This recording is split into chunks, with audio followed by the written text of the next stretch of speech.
Bueno, en primer lugar yo quería agradecer pues tanto a la facultad como a Jesús y en nombre mío y en nombre del proyecto René Lafont Quest que hayáis invitado, nos hayáis invitado hoy a estar aquí, que hayáis contado con nosotros para que podamos participar también desde otro punto de vista y demos un poquito a conocer la historia o la parte de la historia de René que nosotros hemos podido ir conociendo con el paso de los años.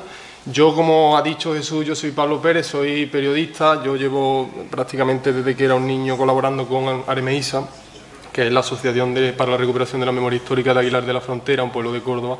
Es una asociación familiar que nosotros creamos, mis padres y mis tíos crearon para encontrar al padre de mi abuelo, que fue asesinado durante la Guerra Civil, y lo conseguimos, y a partir de ahí pues ampliamos nuestro radio de acción a la provincia de Córdoba.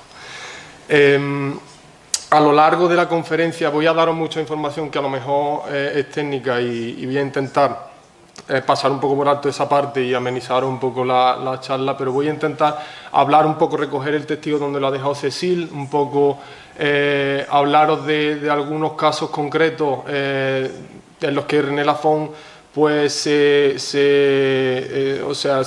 posicionó públicamente para que podáis ir teniendo una idea aproximada de cuál era su manera de pensar, y rápidamente vamos a pasar a hablar un poquito más en profundidad del episodio de su muerte, de cuando ella viene a Córdoba como corresponsal de prensa, y después de las investigaciones que se han ido desarrollando desde este punto en adelante, tanto enfocada a intentar recuperar sus restos óseos como a encontrar familiares que puedan ser válidos de cara a una futura identificación genética y que en caso de que finalmente se identifique a René Lafont puedan decidir qué es lo que consideran más oportuno hacer con su memoria y con sus restos óseos. Yo si tuviera que hablar de René Lafont, lo primero que os diría es que, como ha dicho Cecilia, ha explicado muy bien, es una mujer que se mueve un poco fuera de los patrones habituales que estaban un poco impuestos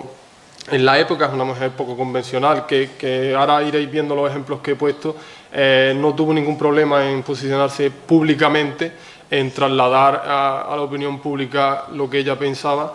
Y ha sido una mujer siempre que ha trabajado tanto en el ámbito académico y en el ámbito profesional en un contexto, como también ha explicado Cecil, dominado por hombres.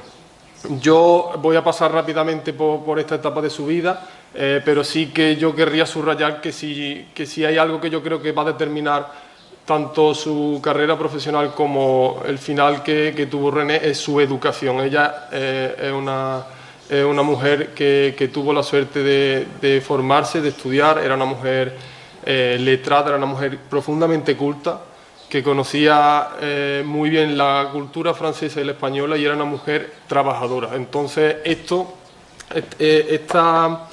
el hecho de que ella sea una mujer culta le va a permitir luego, conforme va siendo más mayor, pues ser independiente y ser independiente económicamente, como ha explicado Cecil, para poder decidir viajar y conocer el mundo y hacer relaciones tanto en lo personal como en lo profesional con personas, muchas de ellas de primera línea de la política y de la cultura española, y libre para poder libre intelectualmente, libre para poder ser una persona crítica, para poder definirse ideológicamente y para poder construir una personalidad propia.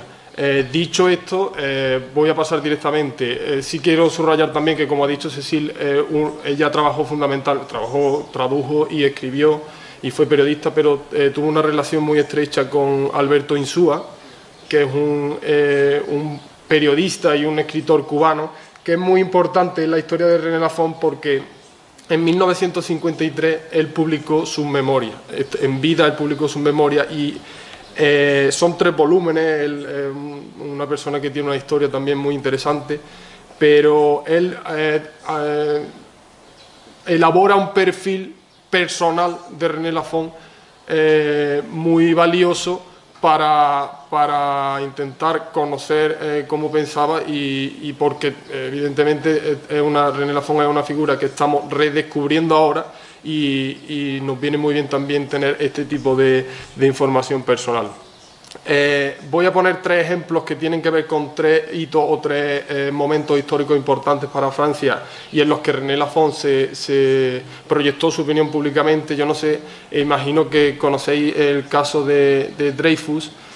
Para quien no lo conozca, Dreyfus fue un capitán del ejército francés que a finales del siglo XIX, en 1894, pues fue acusado de espionaje y de pasar información a Alemania, y a partir de ahí pues empezó una etapa bastante difícil, que duró más de una década y que tuvo un impacto en la sociedad francesa muy importante, porque como quizá tenemos ejemplos parecidos hoy día en España, este caso sirvió para polarizar mucho a la sociedad francesa, y en este contexto evidentemente surgen muchos movimientos de protesta y de corte político en los que René Lafon va a jugar un papel importante. Os he puesto aquí la descripción que Alberto Insúa hace de ella. Esta cita es justo del día en el que ellos se conocen, en junio de 1910. René Lafon cita a Alberto Insúa en su casa porque ella ya había leído sus novelas y le interesaba ser su traductora en exclusiva al francés. Ella lo cita en casa, Alberto acude y relata y describe muy bien cómo fue su primera cita. En cuanto a esto, sí que tengo que decir que es importante para René Lafon por 2 cuestiones. La primera, porque en este momento, con el caso Dreyfus, porque hay varios hitos a lo largo del caso, ya os digo que dura más de una década, surgen movimientos antisemitas que lidera gente que va a empezar a tomar notoriedad política en este momento, y que luego, cuando pasan los años, llega la década de los años 30, en 1936, y René Lafon muere, van a tener cargos de responsabilidad en el gobierno francés, y van a tener las herramientas necesarias, si es que alguien las tenía en ese momento, para poder pedir explicaciones a las personas que en ese momento tenían el poder en España, y pedir explicación en cuanto al paradero y a la suerte que había corrido René, y pedir explicación en cuanto a la posible repatriación de su cuerpo. Esto no pasó, pero René Lafon, que como ha dicho Cécile, era socialista reconocida, y Alberto Insúa lo describe con bastante detalle en su memoria, sí que se incorpora, con apenas 20 años se incorpora a este tipo de movimientos que surgen. Ella formó parte de la Liga de los Derechos del Hombre y el Ciudadano, que surge también en este momento como protesta contra un poco la situación que vivió Dreyfus, que no tuvo un juicio justo, se inventaron pruebas en su contra. En fin, es importante por esto, porque ella se posicionó públicamente, y ella no tenía ningún tipo de reparo en esconder su manera de pensar, y porque en la evolución del caso se generaron 2 Francias que luego las relaciones entre escritores, como ha dicho Cécile, por ejemplo, con Maurice Barrès. Maurice Barrès era anti-Dreyfusard, perdonadme cuando haya términos franceses porque no hablo francés, espero que me entendáis. René Lafon supo muy bien a lo largo de su trayectoria diferenciar lo que tenía que ver con las relaciones profesionales y con las relaciones personales. Ella supo utilizar su buena fe y su relación, por ejemplo, con Maurice Barrès para progresar en el campo profesional, para intentar beneficiar a Alberto Insúa en lo que tiene que ver con las traducciones, con el prefacio. Y esto va a estar muy presente a lo largo de su vida. En cuanto al antisemitismo, sí sabemos, en los años 30, René Lafon era una persona que ya había tenido una trayectoria profesional muy notable, y mantenía relaciones epistolares con Marcelino Domingo, que era presidente de la Segunda República Española. Ella misma le confiesa a Marcelino Domingo y le pide ayuda para intentar echarle una mano a un amigo suyo alemán que escapa para intentar escapar de la Alemania nazi. René Lafon siempre ha mantenido un perfil proactivo conforme a su compromiso con sus valores políticos, Y he puesto otro ejemplo durante la Primera Guerra Mundial porque os podéis imaginar lo que supuso para Francia y para... hay dos ópticas distintas conforme a la Primera Guerra Mundial, según se mire desde la óptica francesa o de la óptica española. Durante la Primera Guerra Mundial, en los países neutros, los países que no entraron en guerra, se levantó una ola de propaganda para intentar que las personas relevantes o las personas digamos reconocidas en ese tipo de países se posicionaran a favor o en contra según francófilos, posiciones francófilas, posiciones neutras, posiciones germanófilas. Precisamente de su relación con Maurice Barrès salió una de las primeras encuestas que se hicieron en esta época. René Lafon la hizo René Lafon con la ayuda de Alberto Insúa por encargo de Maurice Barrès, y se publicó en varios periódicos franceses en febrero en l'Echo de París, y en febrero de 1915, y en marzo en la Renaissance. Esta encuesta es importante porque desde el punto de vista francés, evidentemente cuando se publica esto tiene impacto tanto en la prensa francesa como en la española, pero en la francesa evidentemente porque se intenta magnificar, se intenta visualizar los posicionamientos a favor de Francia de personajes muy importantes, fundamentalmente escritores del ámbito español, como son por ejemplo Benito Pérez Galdós, Blasco Ibáñez, Azorín, Falla, Pío Baroja. Hay muchos de los intelectuales, o lo que se les llama en este momento intelectuales españoles, que ya digo son fundamentalmente periodistas y escritores, que se posicionan en esta encuesta. En España, pues tuvo evidentemente otro tipo de enfoque. En España se recogió en muchos periódicos españoles, algunos de ellos en portada, pero fundamentalmente periódicos conservadores, periódicos que lo que vinieron a hacer es a poner de manifiesto un poco el posicionamiento o el análisis que se hace en la encuesta de las posiciones germanófilas. Y lo que realmente, y he puesto este ejemplo porque lo que realmente generó impacto fue la columna final.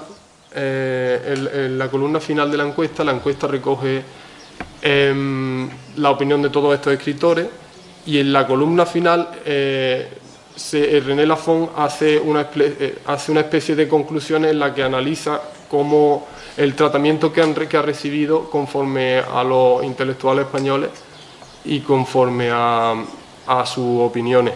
Esto generó críticas bastante importantes en la prensa española, y lo voy a explicar también porque lo ha dicho Cécile.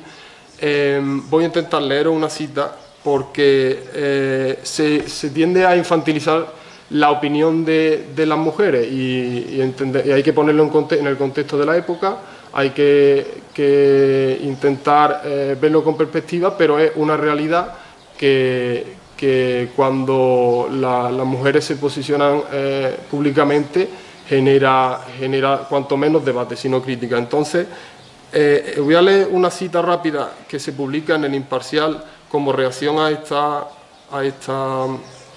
encuesta, que dice: René Lafon existe porque a mí me han dicho, mentir acaso, que es un seudónimo de Alberto Insúa, el joven novelista que andan por ahí comparando nada menos que con Balzac.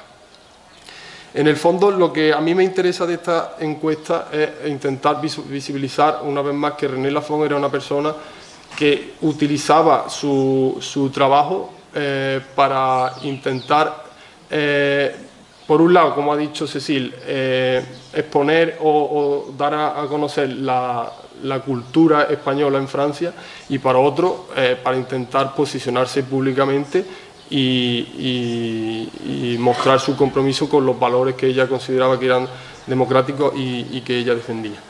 El último ejemplo que os he puesto tiene que ver se da en el contexto, ya hemos avanzado hasta 1926. En este momento, tanto Francia como España tienen tratados en común conforme a la guerra de Marruecos. Es una época en la que La guerra de Marruecos está todavía acabando, está en proceso de pacificación.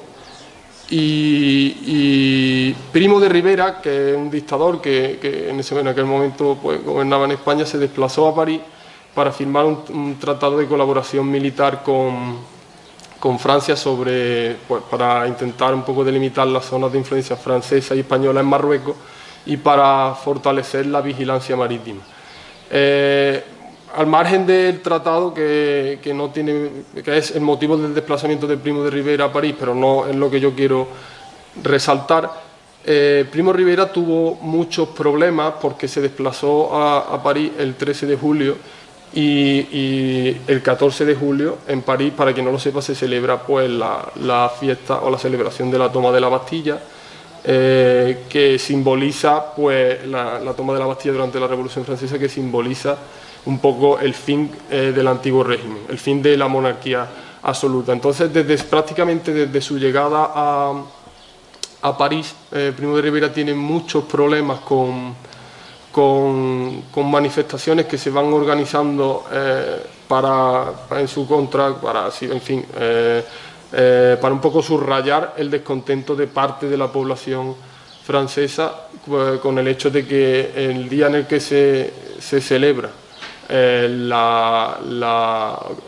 el simbolismo del fin del antiguo régimen, haya en Francia, con las comitivas oficiales, con todas las autoridades francesas haciendo y cumpliendo todo el protocolo, una persona que es un dictador militar en el país vecino.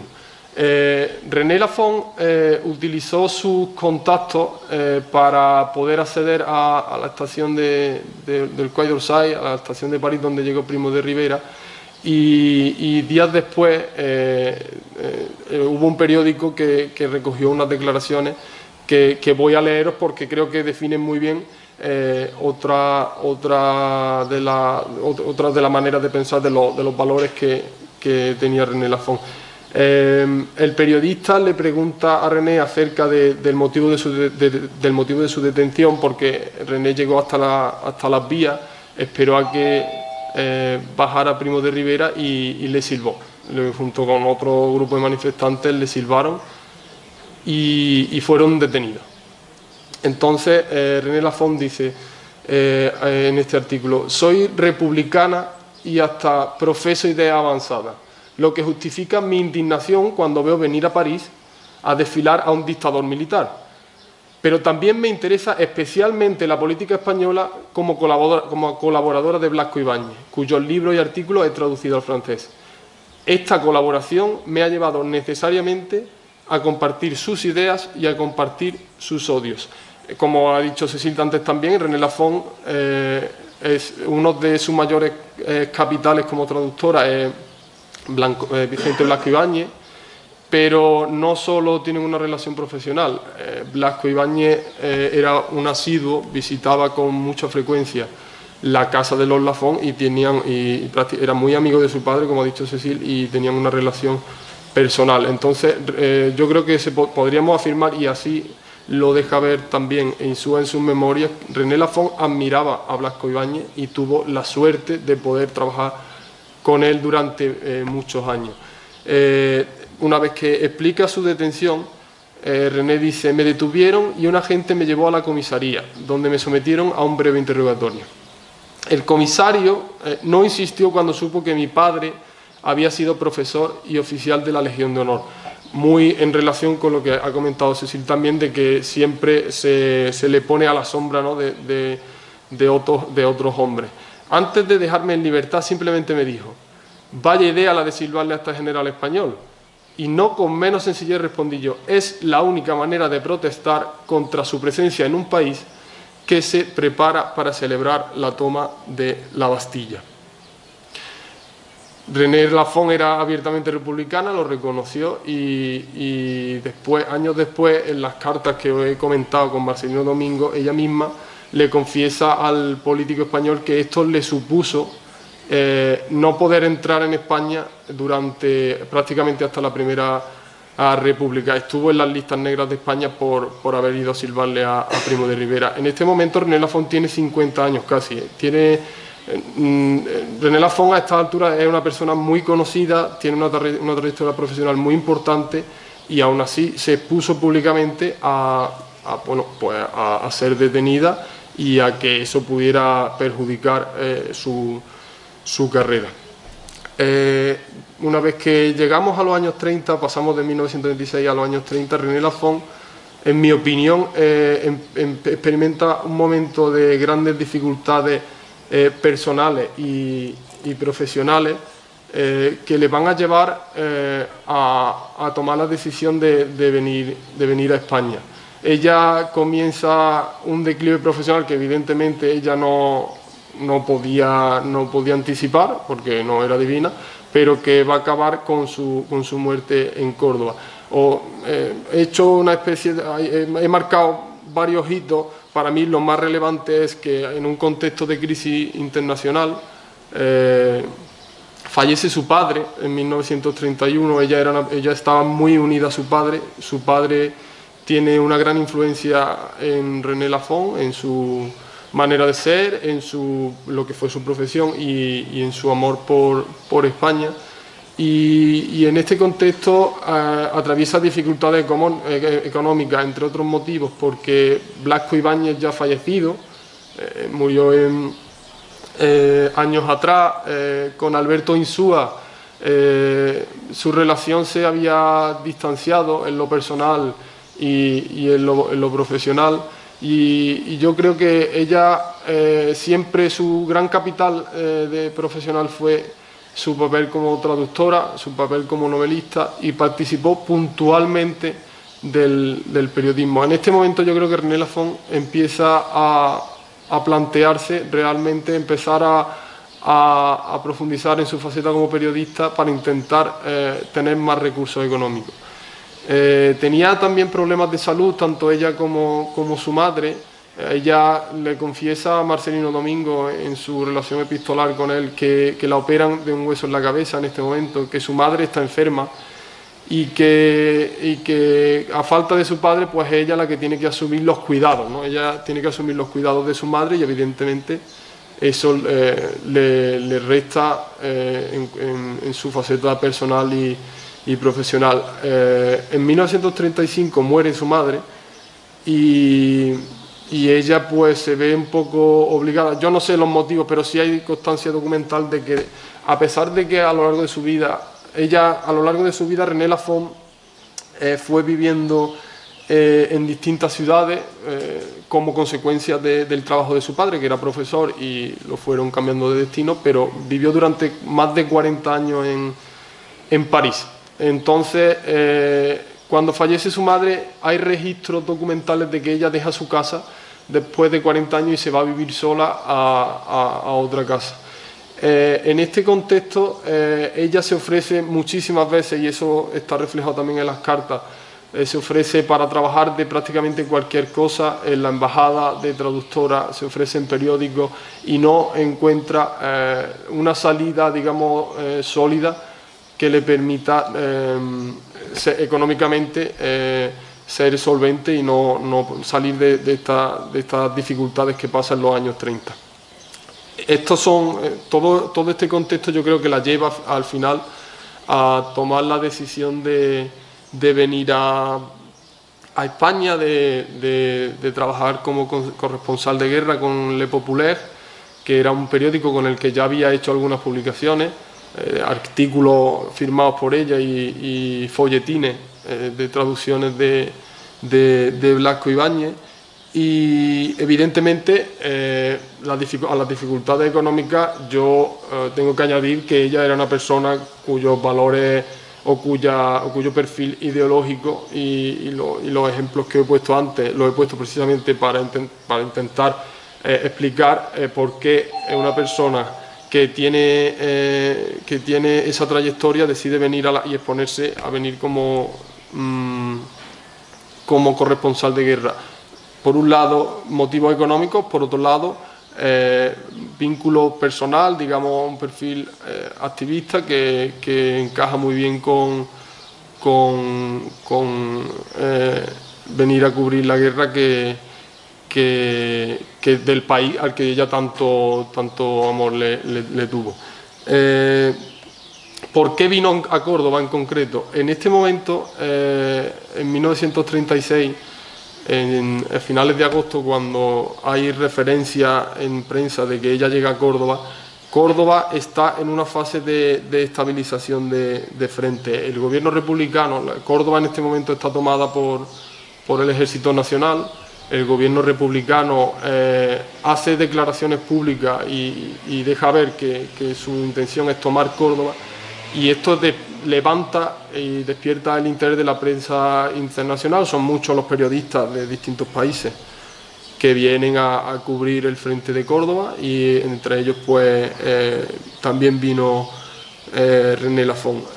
Hay cuestiones concretas, no voy a entrar mucho en dar los detalles del movimiento, digamos, de la acción militar, pero sí que hay el gobierno insurrecto, digamos, el gobierno que se subleva, el gobierno militar que tiene tomada Córdoba, tiene mucho interés en defender el puente de Alcolea. Alcolea es un pueblo cercano a Córdoba, y ese puente simboliza la defensa de Córdoba para ellos. Ellos han desplazado en este momento tropas africanas a Córdoba, y su principal objetivo, como digo, es defender este puente, para lo que colocan a distintos milicianos y distintas tropas en los cortijos, en puntos estratégicos de la sierra aledaños a este puente. Entonces, una vez que René Lafont sabemos que viene a Córdoba, tenemos relatos en la prensa, tenemos varios. Yo he cogido este porque creo que describe bien cómo es el episodio de su llegada, y de aquí vamos a tener que resaltar 3 o 4 cosas que nos van a servir luego a la hora de plantear una investigación y de situar una serie de características físicas que permitan identificar los restos óseos de René Lafont. El artículo es del periódico El Socialista, y lo firma el periodista Fernando Revuelta, y él dice que él pasa por el mismo sitio que pasó René un día después. Él firma el artículo un día después y se publica el 2 de septiembre. René se le sitúa en Córdoba el 29 de agosto de 1936. Él dice: llegó procedente de Madrid un coche con una periodista francesa, custodiada por un miliciano y conducido por el mecánico Félix Olea. Sin hacer caso de las señales, continuaron en dirección a Alcolea, el pueblo que yo acabo de comentar. En ese momento, la avioneta rebelde, la avioneta del gobierno sublevado, de los militares, apareció en ese momento. Los 3 ocupantes abandonaron el coche refugiándose en la cuneta.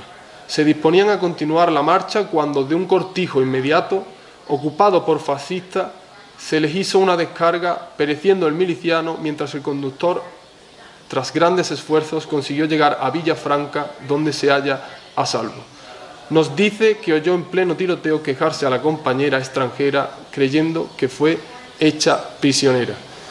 Normalmente, cuando los periodistas venían a cubrir el frente de Córdoba, había una serie de pueblos cercanos donde se habían instalado las bases del ejército republicano. Ellos pasaban para firmar el visado y se asentaban por allí a la espera de que obtuvieran los permisos para poder acercarse a ver el frente, que en ese momento está en fase de estabilización.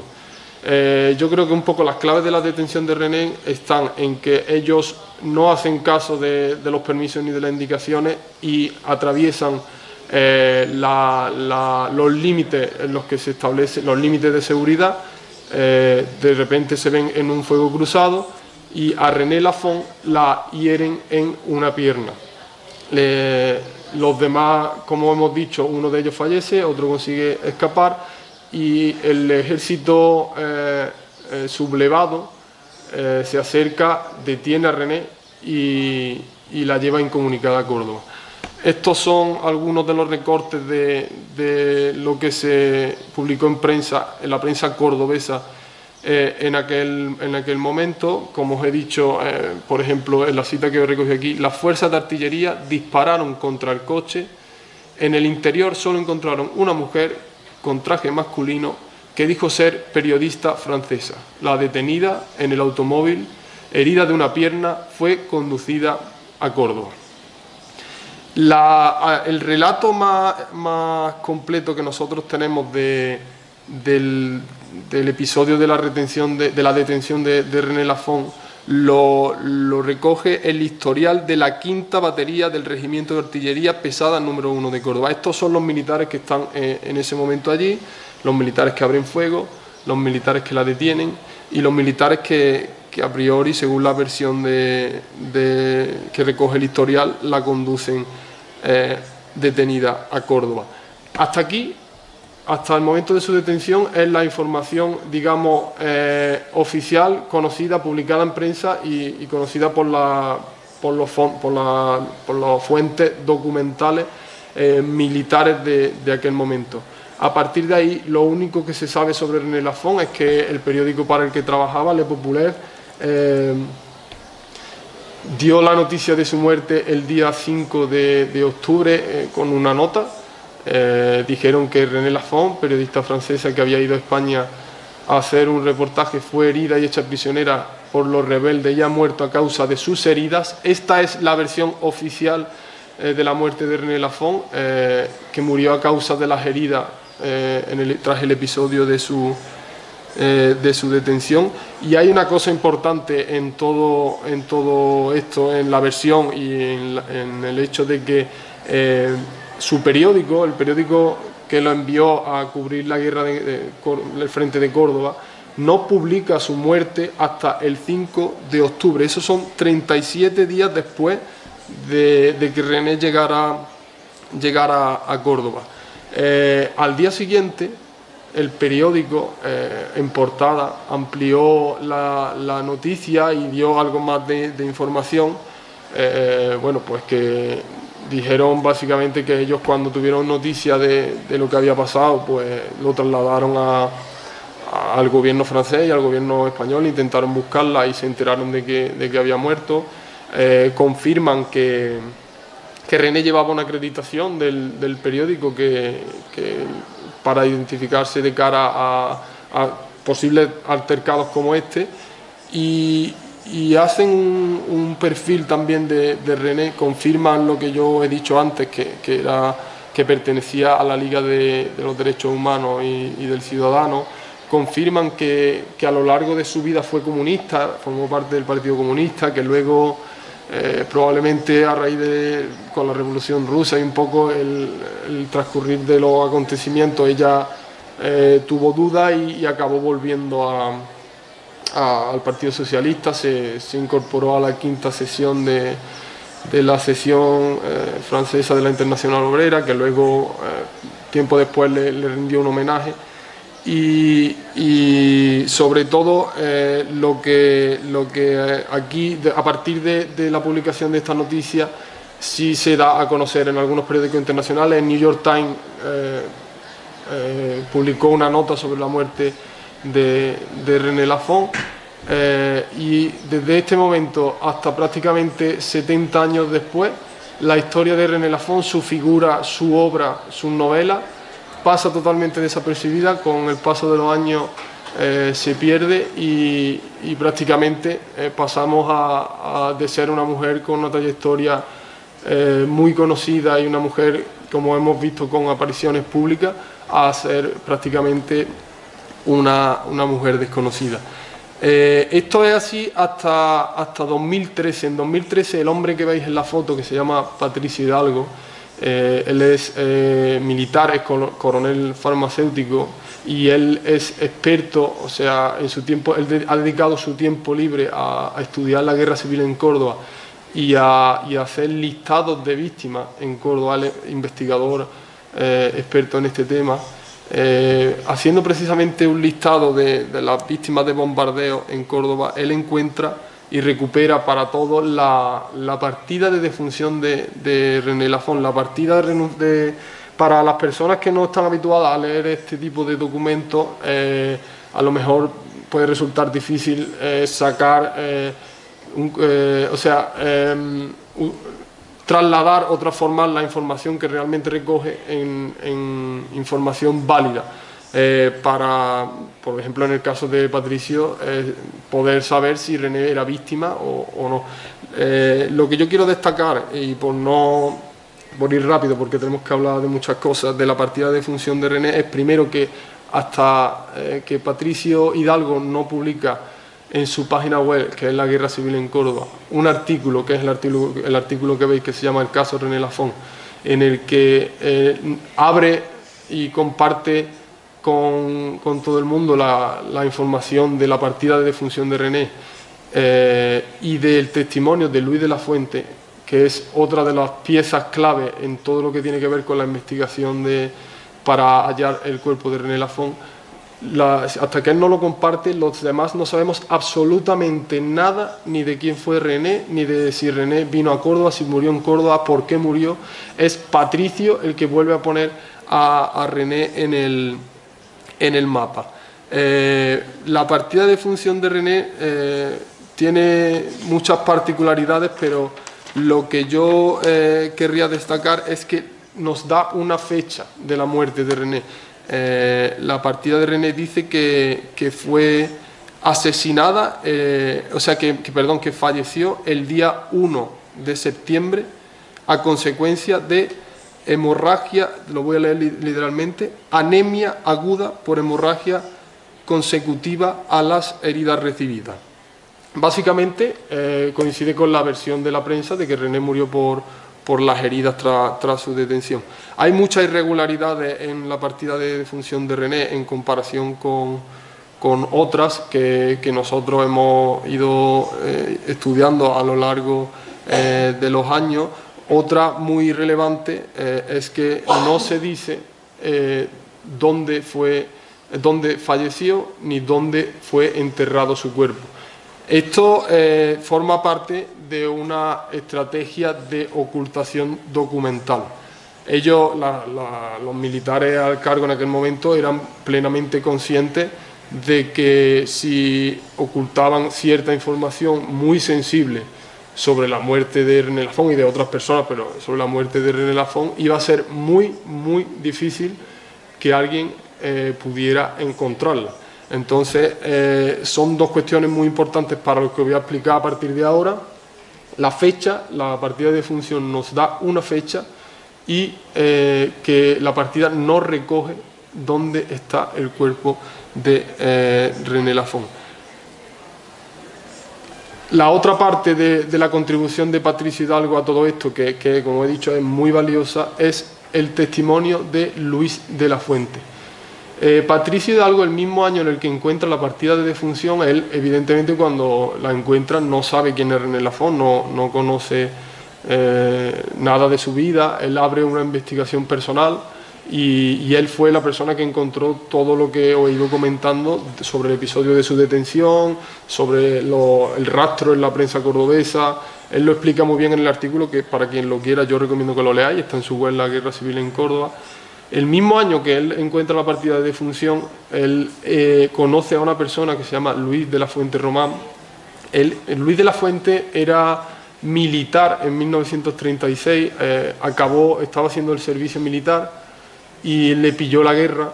Entonces a él, en vez de terminar con la formación, lo derivaron como agregado en Córdoba a una base, a un punto antiaéreo, ¿vale? Para defenderse de los bombardeos. Luis, cuando Patricio entrevista a Luis le cuenta que estando una noche en uno de los puntos de guardia, vio pasar un camión. Le llamó la atención porque del camión saltó una persona. La zona en la que Luis vio pasar el camión es una avenida de Córdoba, como puede ser la avenida de la Constitución de aquí de Granada. Cuando uno avanza en la avenida, a la izquierda estaba la cárcel, a la derecha estaba el cementerio. Cuando el camión viró a la derecha y los presos se dieron cuenta de que no iban a la cárcel, de que iban al cementerio, se pusieron a gritar y una persona saltó del camión. Los militares pararon, la recogieron y Luis le cuenta a Patricio que al rato escuchó los tiros, las descargas, y que luego vio a los sepultureros entrando pues los cuerpos ya sin vida de las personas al cementerio. Cuando Patricio le preguntó que cómo sabía que era una mujer francesa, Luis le dijo que al día siguiente se comentó en el cuartel el caso de la persona esta, que era francesa, que era una mujer y que iba vestida de hombre, coincidente con la versión también de la prensa. A partir de aquí, cuando Patricio publica esto en el año 2013, Patricio lo descubre en 2004 y lo publica en 2013 en su web.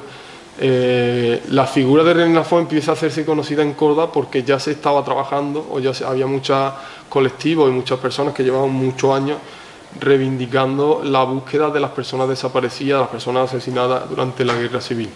Nosotros conocemos el caso a raíz de Patricio y decidimos, nos reunimos y decidimos formar o fundar el proyecto René Lafont Quest. René Lafont Quest es un proyecto internacional porque está coordinado con colectivos franceses y españoles. Formamos parte de Aremeisa, Caminar, FIPGAR, que es la Fundación Internacional Baltasar Garzón. Es un proyecto de investigación coordinado entre los dos países para intentar recuperar la figura de René Lafont y para intentar encontrar su cuerpo y familiares válidos tanto para la identificación como para repatriar, si se consigue con éxito esto, repatriar sus restos a Francia. Evidentemente esto tiene una parte de reivindicación que es pues, exigir al Estado que asuma sus competencias y que busque y ponga en marcha los proyectos necesarios para la búsqueda, la localización de todas las miles de personas que hay desaparecidas en España, que pasan de las 100.000, en Andalucía pasan de las 40.000, en Córdoba en concreto pasan de las 4.000, en Córdoba ciudad, en la capital de Córdoba. Entonces, a partir de aquí nosotros tenemos, por eso he hecho tanto hincapié antes en esto, tenemos tres datos fundamentales. Tenemos una persona desaparecida, que es René Lafont. Tenemos una fecha de la muerte, el 1 de septiembre, gracias a la partida de función que recupera Patricio. Y tenemos un lugar, que es el Cementerio de la Salud, donde Luis de la Fuente le cuenta a Patricio que vio que fusilaron al grupo donde presuntamente iba René Lafont. Con esta información nosotros nos reunimos y consideramos que es suficiente para poder empezar a investigar y a partir de aquí se abren dos vías de investigación muy importantes que siempre ponemos en marcha con cualquier persona con cualquier familiar que nos solicita buscar a sus seres queridos. La primera es una búsqueda, digamos, documental, una búsqueda oral, de los testimonios orales, para intentar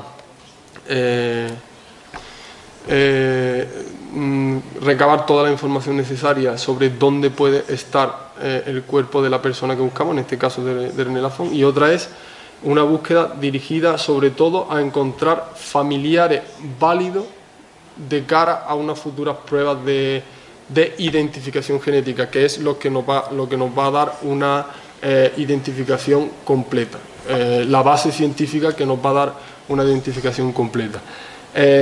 Sin profundizar mucho, porque se pasa el tiempo, pero creo que es importante explicar cómo funciona el cementerio en esta época tan concreta de Córdoba, en plena Guerra Civil, qué usos tiene y qué actividad tiene el cementerio, porque a nosotros es lo que nos ayudó a intentar delimitar las zonas en las que podría estar el cuerpo de René Lafont. La imagen que veis, la más grande, que aparece en un plano cenital, es la visión del cementerio de Salud, una vista aérea, y la otra imagen es la entrada principal.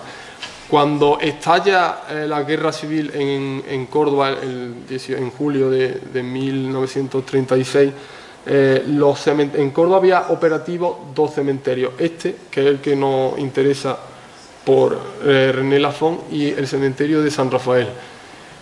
El concreto, el cementerio de la Salud, desde bastantes años antes venía teniendo problemas de espacio. No había espacio suficiente para enterrar a las personas. Cuanto menos os podéis imaginar cuando a partir de la guerra civil empiezan a fusilarse en masa a muchísimas personas y no hay donde enterrarlas. Tengo aquí apuntado el dato para que os hagáis una idea. A partir del 18 de julio y hasta diciembre se fusilan solo en Córdoba capital, en la ciudad de Córdoba, a 2.170 personas, según el historiador Francisco Moreno Gómez, de las cuales 104 son mujeres. Las mujeres representan, no llega a un 5% de las personas fusiladas en este periodo. Esto le plantea a los militares al mando en este momento, le plantea un problema muy serio, porque para quien no haya estado en Córdoba, Córdoba en verano hace unas temperaturas muy altas y los problemas de espacio eran tan graves que las personas fusiladas empezaban a acumularse en las tapias del cementerio. No había espacio para enterrarlas y empezaban a acumularse los cadáveres en las tapias del cementerio. Esto llegó incluso a levantar, a preocupar al responsable sanitario de la provincia, que tuvo que decir que había que encontrar una solución urgente porque esto podía derivar en un problema de salud pública. ¿Qué hicieron los militares ante este problema de espacio? En este momento, en el cementerio, a una persona que muere se le puede enterrar, hay más maneras, pero en suelo, una sepultura en suelo, se le puede enterrar de 2 maneras: en la fosa común o en una sepultura tradicional, individual, como se ha venido enterrando a la gente desde hace mucho tiempo. En este momento conviven las dos cosas en el cementerio de la Salud. Como no hay espacio, ellos tienen que intentar ganar tiempo para no llenar la fosa, y lo que hacen es permitir a las familias de las personas fusiladas que paguen la tasa correspondiente y recojan a sus familiares de las tapias y los entierren en una sepultura individual donde haya sitio, en los pocos sitios que quedan libres. Los sitios que quedan libres en 1936 son los que tenéis señalados con los colores. Eso está documentado en los libros de defunción, y a cada cuadrado y a cada color le corresponde una fecha concreta. Entonces, nosotros sabemos que René Lafón murió el 1 de septiembre, y la fecha a la que le corresponde el 1 de septiembre es a la parcela del cuadro de San Ramón. Este fue un cuadro construido ad hoc, o sea, hecho exclusivamente para enterrar a personas fusiladas porque no había espacio. El cuadro, en la foto que he puesto aquí no se ve, pero en la gráfica, el cuadro está dividido en hileras de tumbas individuales, como podéis ver, tumbas individuales, y nosotros tenemos documentado cada tumba a qué día corresponde de 1936. La número 1 se empieza a enterrar a personas fusiladas el 31 de agosto y se acaba fusilando, se acaba enterrando en la 48 el día 16 de septiembre. Por tanto, nosotros podemos y tenemos el respaldo documental para poder situar las tumbas operativas el día 1, que es la 6, que es la que tenéis señalada. En este momento nosotros tenemos que tomar la decisión de si buscamos a René Lafón en una fosa, como he dicho, que estaban operativas en ese momento, o la buscamos en una sepultura individual. Lo que a nosotros no nos hace descartar que René Lafón pueda estar en una fosa común es que René Lafón fue una de las personas con más notoriedad y con más influencia política que fue apresada y fusilada en Córdoba en aquel momento. A René Lafón se le atribuye el 1 de septiembre, la fecha de su muerte. La matan antes siquiera de que llegaran las brigadas internacionales a España, y la matan sabiendo quién es. René Lafón no era una persona anónima, René Lafón era una persona con proyección pública, y probablemente los militares al cargo, que en Córdoba era Ciriaco Cascajo, y en Sevilla era Queipo de Llano, hicieron su trabajo y investigaron quién era.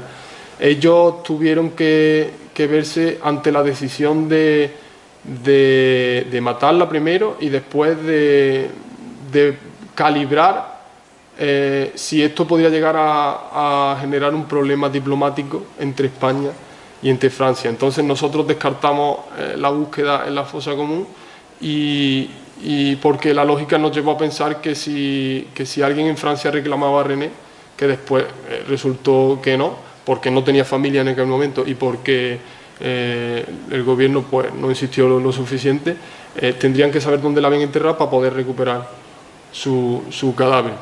Dicho esto, la situamos entonces en la sepultura número 6, que es la que corresponde al 1 de septiembre, y en Córdoba, en 2019, se plantea la primera intervención de la ciudad en fosas comunes para buscar a personas represaliadas.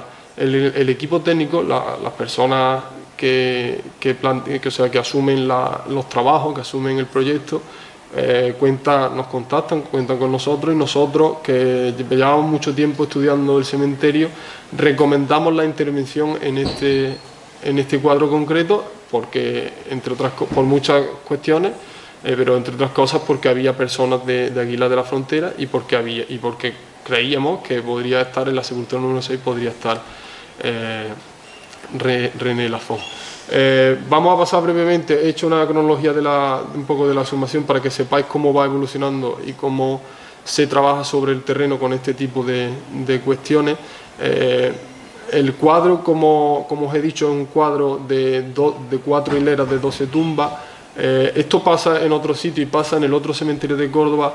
En el año 2019 se había construido encima de parte del cuadro, por lo que hubo que retirar, como se ve en la foto, parte de esa construcción para poder trabajar sobre la primera hilera donde se encontraba la tumba número 6, la tumba de René.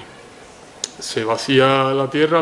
Esta intervención duró entre enero y marzo de 2019, y el día 7 de febrero es un día importante porque nosotros, cuando planteamos la búsqueda de René Lafont, al margen de la coincidencia de los espacios temporales que coincide con la sepultura número 6, íbamos pensando en que René Lafont tenía unas características físicas muy particulares que nos iban a ayudar a la hora de poder identificar unos restos óseos, de poder identificarlos con ella. Tenía las características de que era una mujer, y ya he comentado antes que hay pocas mujeres, en comparación con el número global, hay pocas mujeres que matan en ese momento en Córdoba. En concreto, en el mes de septiembre hay 3, y tenía 58 años, que esto es un dato muy importante porque la aleja mucho de las otras 2 mujeres que mueren en Córdoba.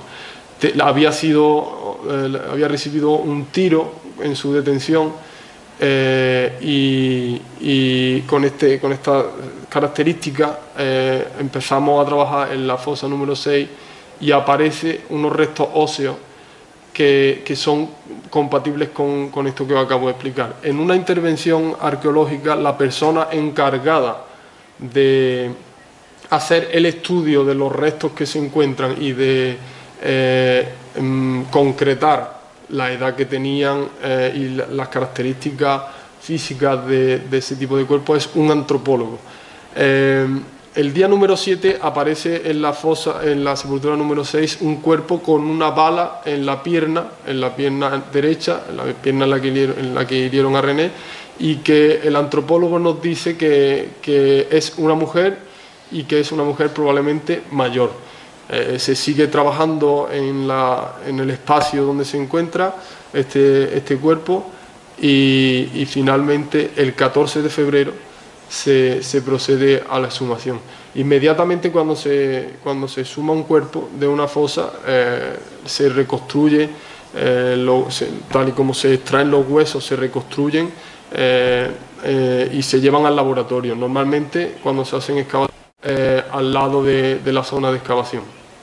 El día 15 los restos pasan al laboratorio, y el día 4 de marzo el antropólogo comienza a hacer el estudio para extraer la información sobre los restos concretos de la sepultura número 6. Él concluye que los restos recuperados lo concluye en un informe que es público, que se llama La fosa del franquismo en el cementerio de la Salud, y se puede consultar. Él concluye que el cuerpo es de una mujer que tiene entre 43 y 56 años, que es bajita, que tiene una rotura en el húmero. René Lafont saltó del camión cuando la detuvieron, entonces es compatible también con el episodio de su detención, y que tiene una bala de fusil Mauser, que tiene artrosis, y se le toma una muestra de ADN que posteriormente se va a enviar al laboratorio a la espera de la muestra de un familiar que permita identificar la identidad. A partir de aquí damos por concluida la búsqueda de su cuerpo, porque nosotros hasta a priori y en base a los estudios documentales, a los estudios arqueológicos y antropológicos, entendemos que ese cuerpo que se recupera es compatible con la identidad de René Lafont. Cuando no hay hasta que llega la identificación científica, nosotros esto lo llamamos o lo catalogamos como una identificación presuntiva, y entonces damos por cerrada la búsqueda de su cuerpo. Paralelamente a todo este trabajo, nosotros siempre con René y con otras víctimas siempre hemos abierto otra línea de investigación, que es la que va dirigida a encontrar familiares vivos, primero descendientes de las personas asesinadas, y familiares válidos de cara a una prueba de identificación genética. Esto se llama un estudio genealógico y de compatibilidad. Evidentemente, aquí han sido de muchísima ayuda la coordinación con nuestros compañeros de Francia. Fueron ellos los que, con la ayuda de Pascal Romatet, que es un profesional en este tema, pudieron reconstruir el árbol genealógico de René, y llegaron a la conclusión de que Maitena Viraben era descendiente de René. Maitena, para quien no lo sepa, es periodista también, es una periodista bastante conocida, tiene una trayectoria profesional importante, conocida y reconocida en Francia. Y bueno, ella, os podéis imaginar, cuando alguien recibe una noticia así, ya no tenía ni idea, y cuando alguien recibe una noticia así, pues cuesta digerirlo. Ella siempre, yo creo que siempre ha mostrado su colaboración, y creo que ha entendido muy bien lo que significa esto, sobre todo en España y en el contexto de las víctimas del franquismo. Ella quiso venir a conocer el caso en primera persona. Ella estuvo en Córdoba, le enseñamos todo lo que se había hecho, y ella es la persona que, como familiar, reclama jurídicamente la búsqueda y la repatriación en caso de que se encuentren sus restos de René Lafont. Maitena es una persona que se aleja mucho en el árbol genealógico de René, porque René fue hija única, no tuvo hermanos, entonces esto dificulta mucho de cara a una prueba de identificación genética que sea que ofrezca un resultado positivo, que podamos consolidar la identificación. Entonces, inmediatamente nosotros abrimos una línea nueva de investigación dirigida a encontrar los restos de los padres de René Lafont. Rápidamente, cuando se hace una prueba de identificación genética, hay 3 tipos generalmente, y cuando en el caso de René, que es mujer, se busca una prueba mitocondrial. Eso significa que necesitamos una muestra de ADN de su madre. Nosotros hacemos una búsqueda y conseguimos encontrar en Bayona la tumba de sus padres, y desde este momento entra en juego las asociaciones y Maitena Viraben para intentar reclamar a las autoridades pues la apertura de la tumba, para poder tomar una muestra y cruzarla con la que se encontró en Córdoba.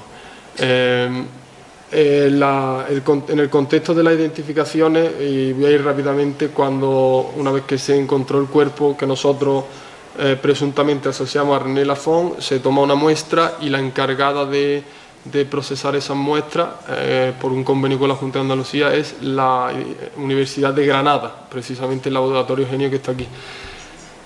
Inicialmente se establece un plazo de 4 meses que por circunstancias no se cumplen, no se vienen cumpliendo desde hace muchos años, por una cuestión de recursos también y de cuestiones políticas. En el caso en concreto de René Lafont, y ya con esto voy a terminar, lo que se plantea, el laboratorio de Granada tiene la muestra de los restos óseos, no tiene la muestra ni de Maitena, ni de, por supuesto, de los padres de René. Lo que se plantea es que una vez que se pueda tomar muestra de los padres, sea el Estado francés el que reclame a España una muestra para poder cursarla allí. Y así evitar un poco las trabas burocráticas que derivan de todo este tipo de la gestión de las identificaciones aquí en Andalucía, y en caso de que la identificación sea positiva será Maitena la que tendrá que tomar la decisión sobre qué se va a hacer con el cuerpo de René Lafont, pero en principio entendemos que se va a repatriar a Francia, y esto sería, si pasa, sería la primera vez que pasa en la historia. Yo, para acabar, sí que quiero decir que agradecer primero, por supuesto, a Maitena la colaboración que ha tenido con nosotros y que sigue teniendo a día de hoy. Esto tiene para mí 2 lecturas, una va más en la línea de la recuperación de la memoria de las familias que llevan muchísimos años pues pidiendo a las autoridades, a las administraciones que asuman su responsabilidad y que pongan recursos para poder recuperar a sus familiares, tanto en las fases que hemos explicado como de recuperación de sus restos como de identificación genética. Y otra que tiene que ver mucho con lo que ha dicho Cecilia es que yo creo que habría que plantearse por qué la obra y la trayectoria de una mujer como René Lafont, que está probado que en su vida fue una persona muy relevante en los círculos políticos y culturales de Francia y de España, ¿por qué tenemos que estar hoy redescubriendo su obra cuando aquí hubo muchísimas personas que perdieron la vida en la guerra civil y su obra no se perdió, la seguimos manteniendo? Evidentemente la historia de René se silenció y a mí me alegra mucho que en este contexto, en el ámbito académico, en la universidad, empiece a despertar interés su figura, porque tenemos mucho que descubrir todavía sobre ella, y porque yo creo que en muchas cuestiones ella fue vanguardista, progresista y un ejemplo para mucha gente. Así que bueno, pues muchas gracias y espero que con el paso del tiempo podamos algún día decir que hemos identificado a René Lafont. Muchas gracias.